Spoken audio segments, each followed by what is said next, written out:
Salut à tous et bienvenue dans ce nouvel épisode sur mon quotidien de Plante Addict. Alors à la veille des fêtes, je vous propose un dernier petit vlog pour l'année 2021 où on va faire un petit point encore sur certaines plantes. Je vous montre la cloche que j'ai achetée pour mon orchidée bijou. Je vous présente un cadeau d'anniversaire qui a été fait à ma fille et qui est, je trouve, une super idée pour les enfants. Et puis voilà, on parle de petites choses et d'autres au sujet de mon quotidien de Plante Addict.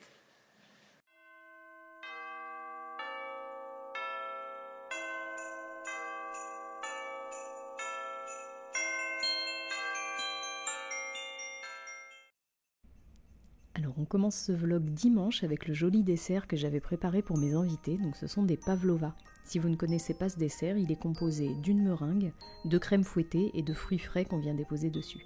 En fait on a l'impression de manger un nuage, moi c'est un dessert que je trouve magnifique, élégant et surtout très très bon. Et pour la petite anecdote, ce dessert porte ce nom en hommage à la ballerine russe Anna Pavlova, et voilà, le dessert rappelle son tutu aérien.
Salut à tous!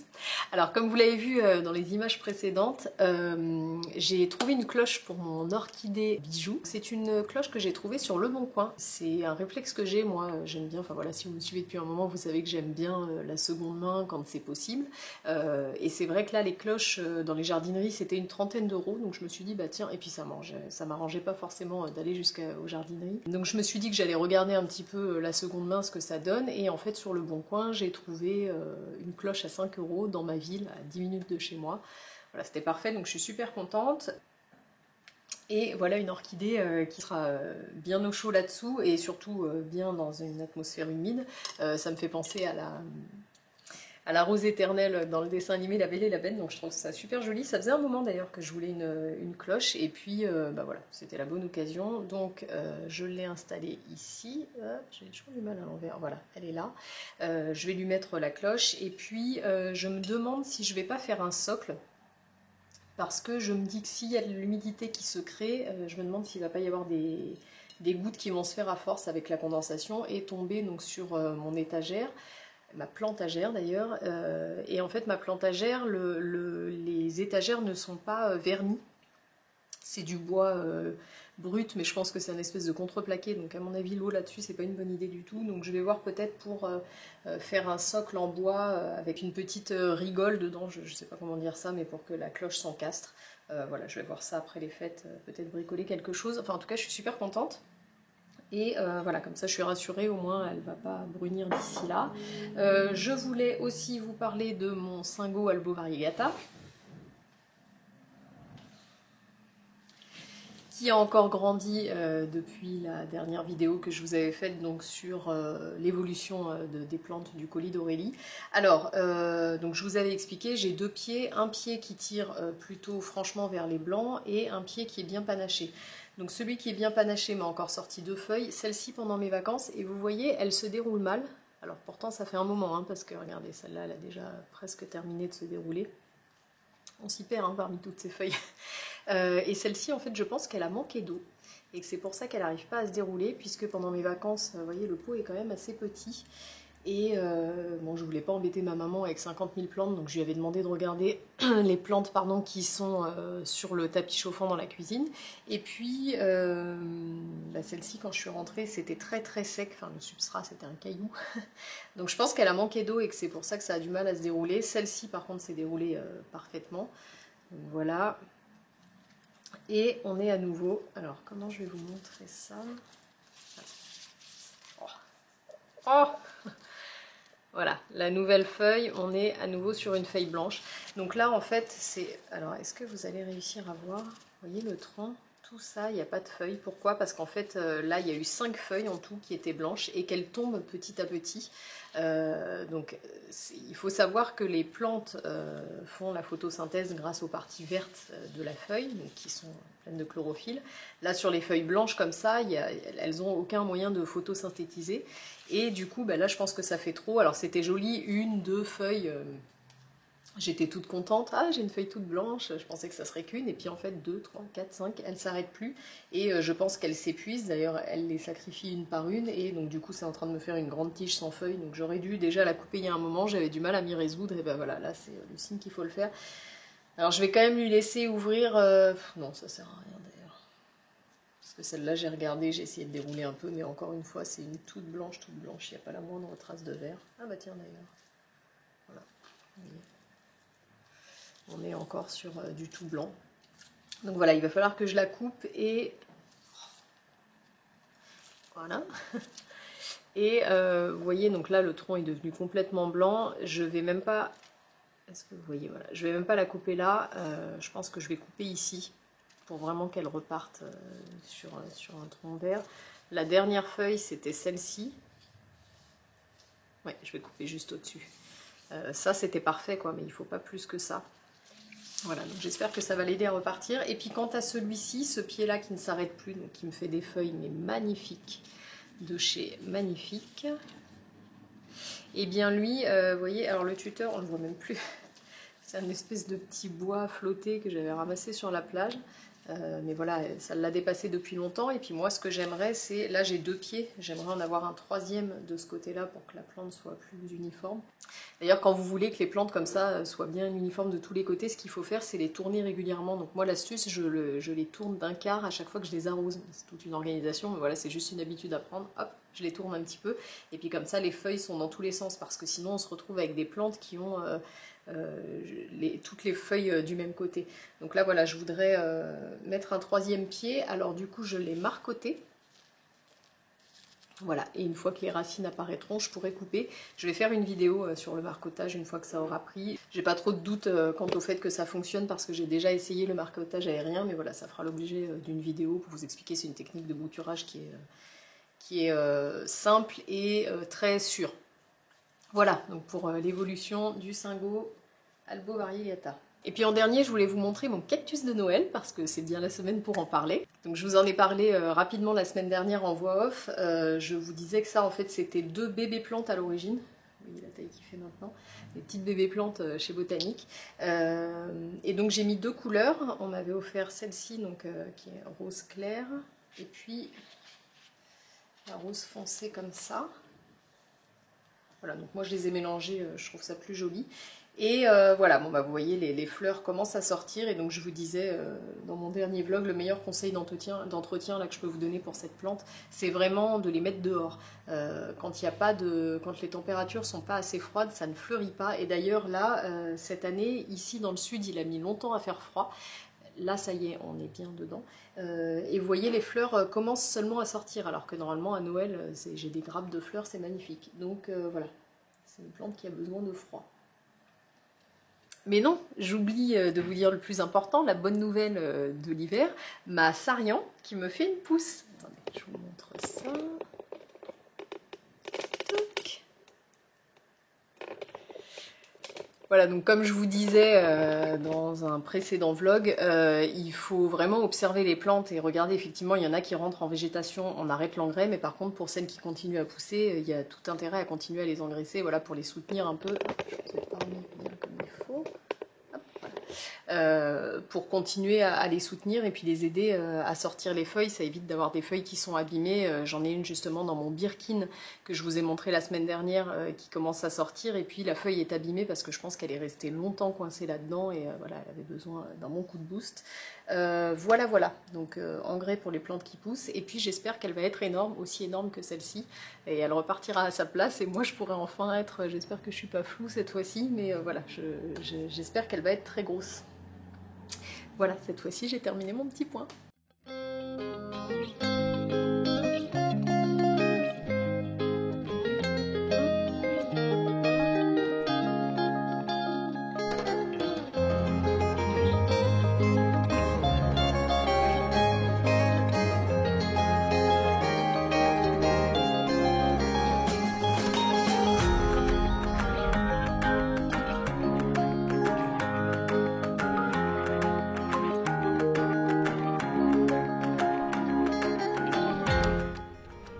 Alors suite à ma story Instagram sur le vitaliseur de Marion, j'ai eu beaucoup de questions et du coup j'ai décidé de faire un petit clip dans le vlog pour vous en parler parce que c'est un appareil de cuisson que je trouve vraiment idéal pour conserver tous les nutriments des aliments. Donc en fait le principe c'est la cuisson à la vapeur douce. Ça permet plusieurs choses. Donc le premier effectivement c'est que ça conserve tous les nutriments parce que la chaleur ne vient pas les abîmer, mais ça permet également de faire une cuisson sans graisse. Ça élimine les graisses saturées, donc notamment des viandes, des poissons, etc. Et ça va éliminer les pesticides. Donc le principe est simple, en fait vous avez un panier de cuisson dans lequel on va mettre, bon là moi ce soir là j'ai cuit des légumes mais ça peut être d'autres choses, qu'on va aller cuire à la vapeur douce, et il faut juste respecter les temps de cuisson. Vous avez un temps de cuisson pour chaque légume, chaque viande, chaque poisson, etc. Et c'est de cette manière que vous allez conserver la totalité des nutriments.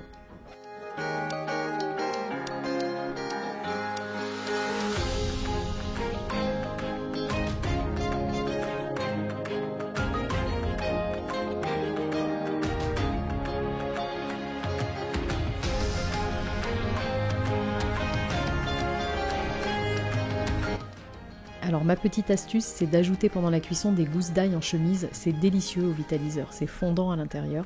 Et donc voilà, vous voyez là j'ai rajouté de la courgette parce que le temps de cuisson est moins important que par exemple pour les choux. Donc voilà, je rajoute les légumes au fur et à mesure et à la fin la cuisson est optimale pour tous les légumes.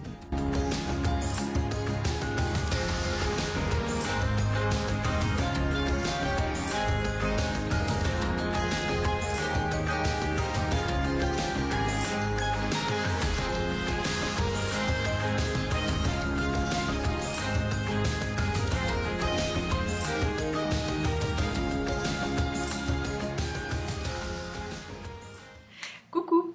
Alors aujourd'hui je vous retrouve, on est à la veille du réveillon de Noël, c'est le dernier clip que je ferai pour ce vlog. Alors c'est une organisation un petit peu particulière cette semaine puisque normalement je filme toute la semaine et j'essaye de monter soit le vendredi soit le samedi, et en tout cas je fais en sorte que tout soit terminé pour le samedi. Et puis là cette semaine avec Noël c'est un petit peu particulier, donc je clôture le vlog aujourd'hui, et puis si c'est jouable logistiquement j'essaierai de vous mettre quelques petites images de Noël, et puis sinon ça sera pour le vlog d'après. Alors en fait je voulais vous montrer aujourd'hui un cadeau que ma fille a reçu, donc c'était son anniversaire en début de mois, mais avec les vacances etc on n'avait pas eu le temps de voir tout le monde, et donc mon frère et ma belle-sœur lui ont fait un cadeau super chouette, et je me suis dit que ça pourrait peut-être intéresser certaines d'entre vous, que ça vous donnerait peut-être des idées de cadeaux pour plus tard. Moi je cuisine beaucoup, ma fille m'aide souvent à cuisiner, je vous ai déjà montré, elle a plusieurs ustensiles avec lesquels elle m'aide. On a commencé avec des choses assez simples, quand elle était petite, je sais pas, on a dû commencer ça, elle devait avoir à peine 2 ans, je lui donnais une brosse à légumes. En fait mon mari lui a fabriqué je vous mettrai des images, tiens, un espèce de petit tabouret pour qu'elle soit à hauteur. Je sais que Montessori fait ce genre d'articles, mais bon c'est hyper cher, donc voilà, nous on l'a bidouillé nous-mêmes, c'est mon mari qui l'a fabriqué, et voilà, ça lui permet d'être à ma hauteur. Donc dans un premier temps elle me regardait, je lui donnais les noms des légumes, des fruits, etc. Et puis quand j'avais besoin de quelque chose je lui disais bah donne-moi une carotte, donc ça a amené petit à petit du vocabulaire pour elle. Ensuite elle a été chargée de les nettoyer, donc ça c'est une brosse à légumes qu'on trouve dans tous les magasins bio. Je lui mettais un petit peu d'eau dans le fond de l'évier et puis elle venait laver les légumes, donc ça a été la première chose. Et ensuite elle a eu ses premiers ustensiles. Donc ça c'est un économe. Alors là évidemment c'est une vraie lame, hein, donc il faut faire attention, c'est qu'en présence des parents, elle sait qu'elle doit jamais aller vers ses doigts ou aller vers elle. Je ne lui donne que des légumes qui sont en longueur, enfin je lui donnais, maintenant on commence petit à petit à faire les pommes de terre, hein ma chérie. Mais voilà, plutôt commencer par des carottes, des courgettes, ce genre de choses, et puis bien expliquer à l'enfant, et puis toujours en étant à côté, hein, de tenir d'un côté et de jamais aller vers la main, enfin vers les doigts, mais ça c'est la même chose que quand on leur apprend à découper avec un ciseau, jamais dans ce sens-là. Toujours, voilà, ne pas aller vers les doigts et toujours aller de l'autre côté. Et puis ensuite je lui ai acheté ça, alors ça c'est super, je sais même pas comment ça s'appelle, alors est-ce que j'arrive à vous montrer, vous voyez c'est dentelé. Donc en plus ça fait des découpes super jolies. Moi, pour ceux qui me suivent sur Instagram, vous avez dû le voir plein de fois en story. Donc elle coupe avec ça en fait, une fois qu'elle a épluché, elle coupe. Donc là c'est pareil, je lui ai toujours donné la consigne d'avoir les deux mains dessus, jamais tenir le légume et couper avec, parce que même si elle éloigne les mains, j'ai peur qu'elle se fasse mal. Donc voilà, la consigne c'est d'avoir les deux mains dessus, mais du coup quand on fait des soupes, etc., et ben, c'est elle qui coupe les légumes. Voilà, donc ça c'est un super ustensile. Donc ça c'est les premières choses qu'on a utilisées. Et puis ma belle-sœur lui a fait, enfin mon frère et ma belle-sœur lui ont fait un super cadeau là pour son anniversaire. C'est tout un ensemble pour faire la cuisine avec moi. Donc qui est composé d'un petit tablier, trop adorable. Voilà, du chef. Et ensuite elle a reçu un livre. Donc c'est Chef Club qui fait ça et c'est la gamme Chef Club Kids. Alors c'est super bien fait. En fait le principe, alors nous elle a choisi les recettes du monde, ma belle-sœur me connaît bien, enfin nous connaît bien, elle sait qu'on adore voyager et qu'on aime la cuisine du monde, les saveurs un peu originales, etc. Et donc en fait c'est des recettes qui sont faites pour pouvoir être faites en autonomie, donc il n'y a pas de valeur, de chiffres, enfin si il y a un petit peu de chiffres, mais il n'y a pas de valeur, de poids, etc. Tout est adapté pour les enfants, en fait c'est des petites mesures et ils vont se repérer avec des ustensiles qui sont marqués d'animaux. Et c'est comme ça que ça fonctionne. Je vous montre déjà les ustensiles. Donc voilà pour doser. C'est différents contenants. Et les contenants vont tous être représentés par un animal. Là c'est carrément le petit chef. Voilà, donc ils ont tous un petit repère facile. Ensuite on a, donc là la cuillère c'est une souris. Et puis après on a un peu tous les ustensiles de cuisine, une maryse, un pinceau, voilà. J'ai oublié de vous montrer un dernier ustensile, hop, c'est le petit rouleau à pâtisserie. Hop là. Donc ça c'est pareil, c'est toujours Chef Club qui fait ça, Chef Club Kids. Et si j'arrive à le sortir, vous avez des bagues, de toute manière comme sur les rouleaux à pâtisserie pour adultes, mais non. En fait vous avez des bagues de différentes épaisseurs. Voilà. Et en fonction de la pâte que vous voulez faire, si vous voulez qu'elle soit épaisse, eh bien vous allez mettre l'épaisseur la plus épaisse, n'est-ce pas? Et si vous voulez une pâte fine, on mettra l'anneau le plus fin. Voilà. Et puis ça vient guider. Voilà, donc un beau petit rouleau en bois. Et donc ça va être expliqué dans le livre. Donc les pages du livre sont toutes plastifiées, en cas d'éclaboussure ça pose pas de problème. Je vous montre une recette par exemple. Ah bah tiens, une pizza en forme de Mickey, on reste dans le thème, là ça fait 15 jours qu'on est à fond dans le thème Disney. Voilà, donc vous avez à chaque fois la photo de la recette, vous avez les ingrédients, donc ça c'est pour nous parents pour pouvoir anticiper avant la recette. Vous avez le matériel à utiliser, les QR codes pour aller récupérer les vidéos, et puis ensuite vous voyez la recette, voilà, on va vous dire il faut mettre par exemple, est-ce que vous voyez là, oui, une souris d'huile d'olive, un petit chef d'eau tiède, un petit poussin de levure, etc. Et donc comme ça, et puis après on vous explique toutes les étapes avec les ustensiles à utiliser, etc. Quand il y a des étapes qui sont difficiles ou dangereuses, c'est signalé pour que les parents puissent superviser. Bon, de toute manière, moi, elle a 4 ans, donc pour l'instant, elle ne pourra pas faire une recette toute seule. Mais voilà, c'est vraiment... c'est sympa parce que ça leur donne une sensation d'autonomie et puis ça les amène petit à petit à ça. Et voilà, je l'ai trouvé super sympa ce livre, je me suis dit que j'allais vous en parler. Et puis voilà, les recettes. Ah oui, alors autre chose, vous avez ici à chaque fois le pays d'où vient la recette. Et avec, on reçoit une map monde et des autocollants qui correspondent aux recettes. Et une fois qu'on fait, hop là, une fois qu'on fait, ah non pardon, c'est pas aux recettes, c'est les pays, voilà. Donc sur la recette, vous avez, Voilà. Sur la recette, vous avez par exemple là pour la pizza, ça vient d'Italie, voici le drapeau italien. Hop, elle doit retrouver ici le drapeau italien, et venir le coller sur sa map monde. Donc en plus, ça lui donne un petit début de notion de géographie. Et voilà. Enfin, voilà, j'ai trouvé le concept super et je me suis dit que ça valait le coup de vous en parler, que ça pourrait peut-être être une idée pour certains ou certaines d'entre vous. Et voilà, au niveau des recettes, bon bah voilà, la pizza d'Italie, là on a les blinis de Russie, le dal d'Inde, enfin on a des recettes super sympas, il y a des recettes sucrées, salées. Voilà, donc ça c'est Chef Club Kids. Voilà, c'était pour ma petite intervention du jour. Alors, je voulais profiter de ce petit morceau de vidéo pour vous remercier, mais vraiment sincèrement de tout cœur. Voilà, ça va être la dernière vidéo de l'année, donc je tenais quand même à vous faire un petit mot. On est plus de 1000 sur la chaîne. Ça me fait chaud au cœur, plus que plaisir, ça me fait vraiment chaud au cœur. C'est vrai que moi, j'avais je vous en ai déjà parlé, mais voilà, il y a plein de nouvelles personnes qui sont arrivées entre-temps. J'avais un avis assez négatif sur les réseaux sociaux, que ce soit Instagram, alors plutôt les réseaux sociaux type Instagram, etc. Et puis je m'intéressais pas aux réseaux comme YouTube, à ce genre de plateforme. Et franchement, j'ai eu alors déjà plein de belles surprises, mais de manière générale une belle surprise à ce sujet-là, parce que j'ai rencontré plein de super personnes et surtout j'y ai passé vraiment de bons moments, j'ai eu de super échanges et voilà, je voulais vous remercier déjà pour votre soutien, pour toutes les personnes qui regardent mes vidéos, qui s'abonnent à la chaîne, qui me laissent des commentaires, etc. C'est un gros soutien. Il faut savoir que quand on a une chaîne comme ça sur YouTube, plus il y a d'interaction avec la chaîne, plus la chaîne va être suggérée et puis ça l'aide à grandir. Donc voilà, à chaque fois que vous me laissez un petit pouce, un petit commentaire, des choses comme ça, c'est quelque chose qui me soutient beaucoup. Et puis surtout, ça me fait hyper plaisir parce que moi, ces vidéos, je prends quand même du temps à les faire et beaucoup de plaisir. Mais voilà, d'avoir un retour, c'est super sympa. Et puis j'adore discuter avec vous. On discute beaucoup plus sur Instagram. Mais voilà, ici aussi, ça me fait plaisir. Et puis voilà, je voulais vous remercier pour votre bienveillance parce que c'est vrai que ça fait... on va dire une petite année, non pas encore, mais j'ai commencé Instagram, je crois que c'était au mois de février de cette année.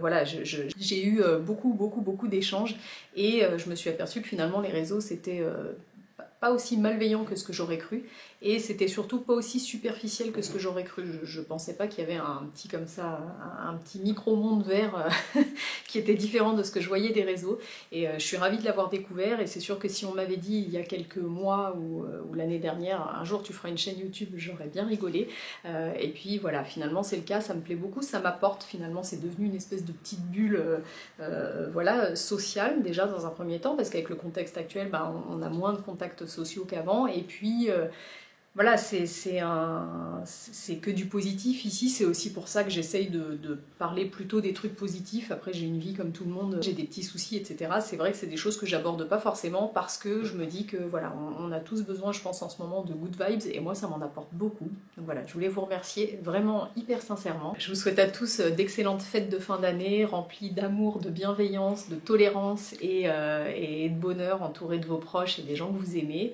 Je vous fais de gros bisous et puis je vous dis rendez-vous, ah oui, alors je voulais aussi vous expliquer ça, je vous dis rendez-vous samedi prochain parce qu'il y aura une petite vidéo bonus la semaine prochaine, une petite vidéo un peu particulière que j'ai hyper hâte de vous partager, et puis sinon je vous dis rendez-vous je pense dimanche prochain pour un nouveau vlog. Voilà, je vous fais de gros bisous.